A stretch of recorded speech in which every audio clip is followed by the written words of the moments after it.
आज का दंगल बिहार के मुख्यमंत्री नीतीश कुमार को लेकर उठ रहे सवालों पर है। सवाल सियासी है, सवाल मजहबी भी है, लेकिन सवाल सीएम पद की गरिमा का भी है, सवाल नारी सम्मान का है, शील भंग का है, सवाल सार्वजनिक जीवन के व्यवहार का भी उठता है।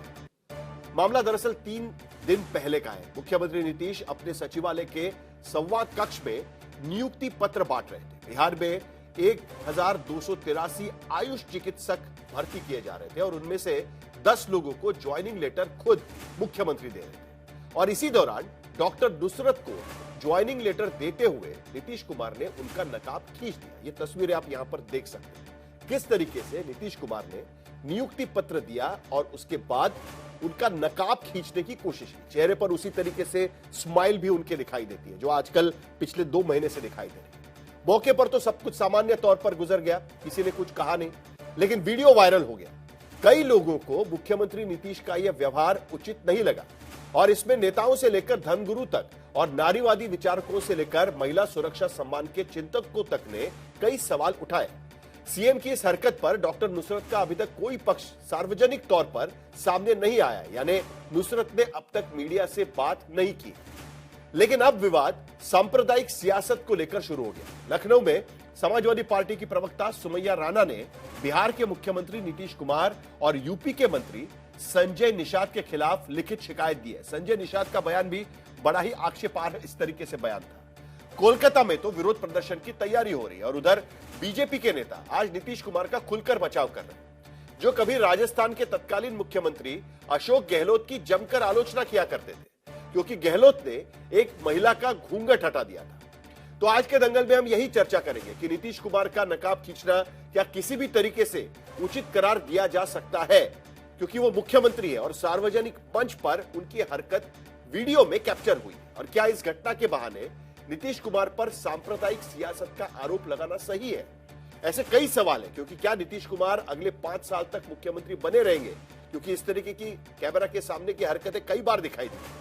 और इसी पर पक्ष और विपक्ष के तरफ से कई सवाल उठाए जा रहे हैं जिन पर हम दंगल में चर्चा करेंगे। लेकिन जरा पहले यह रिपोर्ट देख लेते हैं।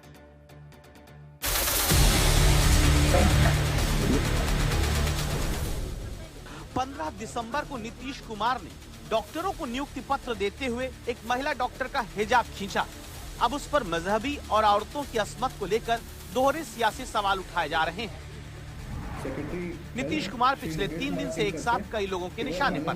विरोधी उन पर सियासी सवाल उठाते हैं, मुस्लिम धर्मगुरु हिजाब की मजहबी अहमियत का सवाल कहते हैं और नारीवादी महिला अस्मिता पर हमला बताते हैं।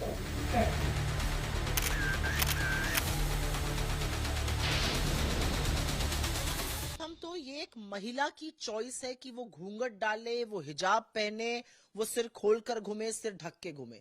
ये एक छोटी सी बात ये पुरुष क्यों नहीं समझ पाते हैं? ये उसकी चॉइस है। हिम्मत कैसे हुई नीतीश कुमार जी की एक महिला के गिरेबां पे हाथ डाल के उसका हिजाब खींचने की?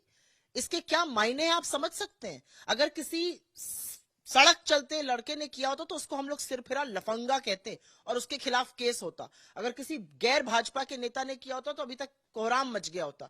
आप सोच सकते हैं क्योंकि वो लड़की एक पर्टिकुलर समुदाय से आती है, आपकी हिम्मत होगी उसका हिजाब खींचने की, आपकी हिम्मत होगी किसी महिला का घूंघट उठाने की।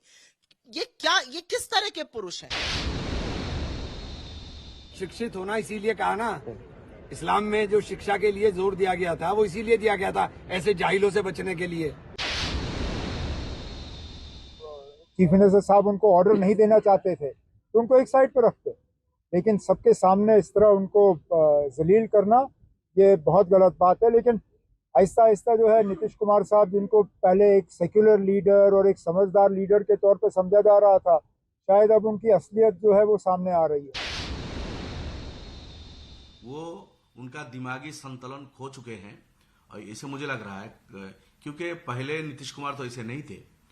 अब अगर आपका संतुलन सही नहीं है तब आप मुख्यमंत्री बनकर क्या करेंगे? आप तो पुतला होंगे। विपक्ष की तरफ से 100 तरह के सवाल उठ रहे हैं तो मुस्लिम धर्मगुरु अलग सवाल उठाते हैं। मुस्लिम तो छोड़िए, हिंदू धर्मगुरु भी नीतीश कुमार के इस व्यवहार को अनुचित कहते हैं। जिस व्यक्ति के मानसिक संतुलन में थोड़ी बहुत जितनी भी हो कमजोरी आ चुकी है तो वो तो कभी भी कुछ भी करेगा। अब इसको तो उसकी पार्टी के लोगों को और देश के लोगों को भोगना पड़ेगा।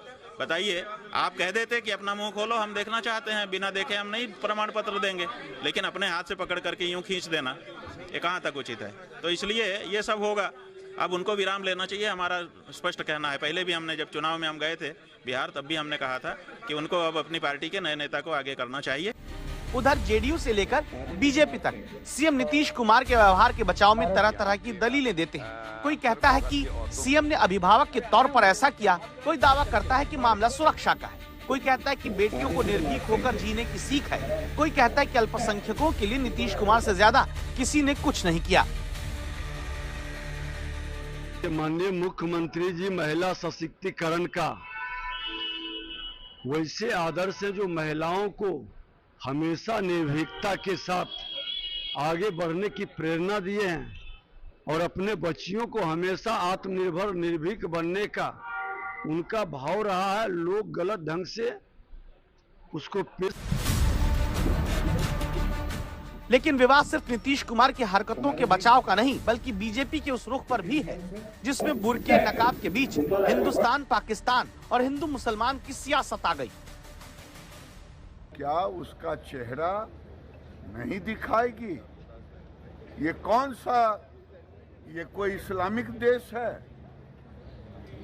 नीतीश कुमार जी ने एक गार्जियन की हैसियत से, आप पासपोर्ट लेने जाती हो तो दिखाती हो कि नहीं? आप एयरपोर्ट पर जाते हैं तो दिखाते हैं कि नहीं? पाकिस्तान और इंग्लिस्तान की बात करते हैं। ये भारत है, भारत में कानून का राज चलेगा। नीतीश कुमार ने सही किया। वो लड़की कह रही है कि अब नौकरी रिफ्यूज कर दी उसने, कि वो रिफ्यूज करे या जहन्नुम में जाए। भारत का गिरिराज सिंह के इस बयान को लेकर विपक्ष और हमलावर हो जाता है। नीतीश कुमार की हरकत को मजहब, औरत, सामाजिक व्यवहार और पद की गरिमा के खिलाफ करार दिया जाता है। हालांकि उस घटना के बाद से अभी तक डॉक्टर नुसरत ने सार्वजनिक तौर पर न तो कोई नाराजगी जाहिर की, न ही उन्होंने नीतीश कुमार के खिलाफ किसी तरह की शिकायत सामने रखी है।